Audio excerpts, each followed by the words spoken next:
بسم الله الرحمن الرحيم. السلام علیکم ورحمۃ اللہ وبرکاتہ۔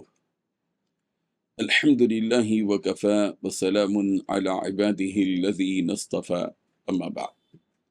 حاضرین و ناظرین، یہ درس نمبر 2236 ہے، اور آج سورۃ المزمل کی ابتدائی 4 آیتوں کی تلاوت اور تشریح کی جائے گی۔ اعوذ باللہ من الشیطان الرجیم، بسم اللہ الرحمن الرحیم۔ یا ایہا المزمل قم اللیل الا قلیلا نصفہ او انقص منہ قلیلا او زد علیہ ورتل القرآن ترتیلا۔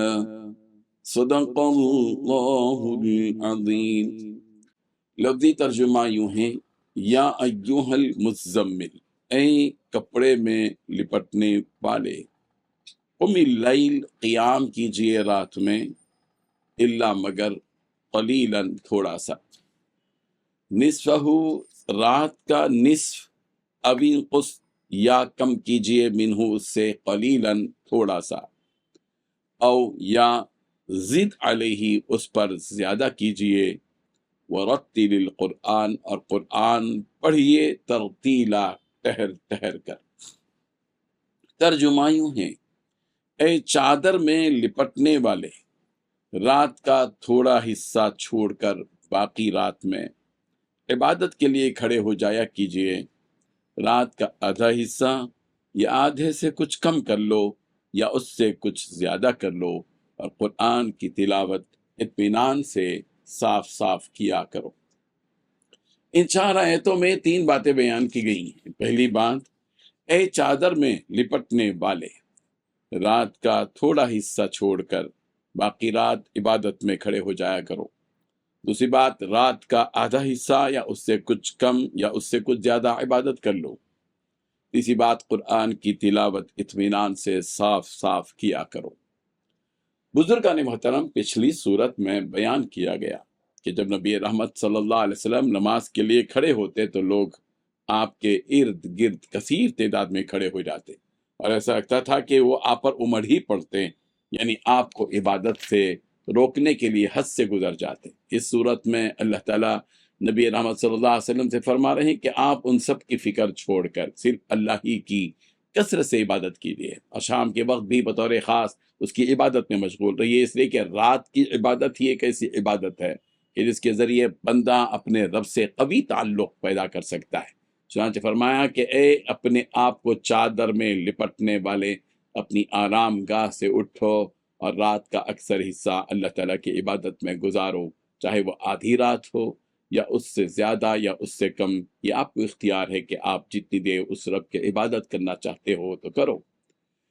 ان آیتوں میں اللہ تعالیٰ نے نبی رحمت صلی اللہ علیہ وسلم کو المزمل کہہ کر مخاطب کیا۔ اس کی کیا وجہ ہے؟ تو اس سلسلے میں علماء نے 2 باتیں نقل کی ہیں۔ پہلی بات تو یہ ہے کہ جب حضرت جبرائیل علیہ السلام وحی لے کر آئے تو آپ نے انہیں جب دیکھا تو چونکہ آپ پہلی مرتبہ کسی فرشتے کو دیکھ رہے تھے، اس لیے آپ پر ہیبت اور لرزہ طاری ہو گیا۔ اس کے بعد آپ علیہ الصلوۃ والتسلیم فوراً اپنے گھر آئے اور آ کر کہا، زمیلونی زمیلونی، حضرت خدیجہ سے کہا کہ مجھے چادر اڑا دو، مجھے چادر اڑا دو۔ اسی زمیلونی سے ہے یا ایھا المزمل، اسی صفت کو بیان کرتے ہوئے اللہ تعالیٰ نے آپ کو یہاں فرمایا، یاد فرمایا کہ یا ایھا المزمل، اے چادر میں لپٹے ہوئے۔ دوسرا قول علماء نے یہ بیان کیا کہ جب آپ علیہ الصلوۃ والتسلیم کثرت سے تبلیغ میں مشغول ہو جاتے تو مشرکوں کو یہ بات ہضم نہ ہوتی، لہذا وہ لوگ آپ کے خلاف سازش کرنے کے لیے اپنے ایک مقام پر جسے دار الندوہ کہا جاتا تھا جمع ہوئے اور کہنے لگے کہ ہم آپ کو کس نام سے موسوم کریں۔ تو بعد نے کہا کہ انہیں کاہن کہا جائے، تو بعد نے کہا کہ ساحر، جادوگر کہا جائے، بعد نے کہا کہ مجنون کہہ دو، بعد نے تو یہ کہہ دیا کہ انہیں آپس میں جدائی ڈالنے والا کہہ کر پکارا کرو۔ چنانچہ جب اس واقعے کی آپ علیہ الصلوۃ والتسلیم کو خبر ہوئی کہ مشرکین اس طرح کی آپ علیہ الصلوۃ والتسلیم کے بارے میں گفتگو کر رہے ہیں، آپ کے نام کے سلسلے میں، تو آپ غمزدہ ہو گئے، مایوس ہو گئے اور ایک چادر لپٹ کر بیٹھ گئے۔ آپ کی اسی مایوسی کو دیکھتے ہوئے اللہ تعالیٰ نے آپ کو آپ کی اسی حالت سے پیار سے پکار کر کہا کہ مایوس ہونے کی کوئی بات نہیں پیغمبر، آپ اپنا کام کرتے رہا کیجیے، اللہ تعالیٰ کی عبادت میں مشغول رہیے، اور خاص کر رات کے وقت میں۔ اس صورت کا شأن نزول یہی روایت معلوم ہوتی ہے، جب یہ صورت نازل ہوئی تو اس وقت صحابہ کرام رضی اللہ عنہم بھی قیام لیل کرنے لگے، یعنی رات میں ٹہل کر عبادت کرنے لگے، اور ابتدائی وحی کے وقت آپ نے ابھی دین کی تبلیغ ہی شروع نہیں کی تھی، اس لحاظ سے یہ روایت قریب الفہم یعنی سمجھ کے قریب معلوم ہوتی ہے۔